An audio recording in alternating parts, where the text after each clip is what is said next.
My next guy, Jake, Max Duggan. I always want to say Max Duggan, right? He looks like a Dugan, but Max Duggan. I know he gets the Taysom Hill comparison. He has nothing but heart, nothing but dog in him. I know he was a Gatorade Player of the Year in high school.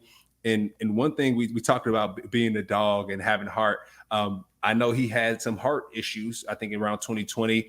And I did see during some of the playoff games, the TCU fan base would do like the skeleton, like the X-ray, and then like have like the dog where the heart is. And they put for Max, they put the frog where the heart was. So I thought that was cool. But he's a fighter. I know when they played Kansas State in the playoff games, he brought them back at the end of the game, and just to see his will. I know he was hurt, and he can pretty much fight through anything. So to see the way he plays, the fact that he gets the Taysom Hill comparison, that says it all right there, Jake. I mean, Taysom Hill, he has my utmost respect. I think I told you about my experiences coming across Taysom Hill on the Bleav in Rams podcast. Taysom Hill can do it all. He can block punts, return punts, throw the football, run the football. He can do it all. And I do think Max Duggan can be similar in that way. I always want to call him Dugan, but it's Duggan.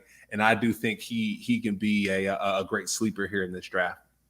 Yeah, so I actually I compared him to Taysom Hill. I think he's somebody I would never rule him out becoming a starter. But I think right now he is a developmental day 3 with a gigantic name. A guy that I kind of thought back in the day, Tim Tebow. But Tebow went in the first round and kind of shocked everybody because I don't think many expected that.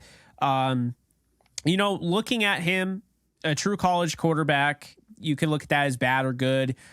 Depending, I think the accuracy was all over the place. I don't think he's got great arm strength, but I think that mobility, sub package guy, the toughness, he's going to be our RPO dependent though at the next level. So if a team really wants to utilize him, they're going to have to utilize the RPO ability of his game, because that, to me, that is what I want to see out of him. I think the biggest thing for him, though, pocket presence and mechanics. If he can work on those things, stay more comfortable in the pocket, not be as erratic, then I'm curious to see what he'll do with good NFL coaching.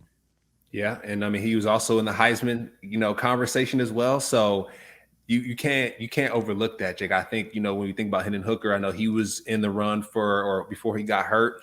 For that Heisman race. So that's why I think he will go in the first round. I know you didn't vibe with it the other day, but I think he'll go. But whenever you're thought of as being a Heisman candidate, you got to look at that like, hey, this guy's a baller. I mean, he, like I said, Gatorade Player of the Year in high school, and then possible Heisman candidate. So that means when he goes to that next level, he's going to win football games. So I like to see him on a great football team with a great coach that can use his skills. And like when Taysom Hill went to the Saints, you had someone that Sean Payton that can really utilize everything that he brought to the game. And I think Duggan can do the same thing as well. So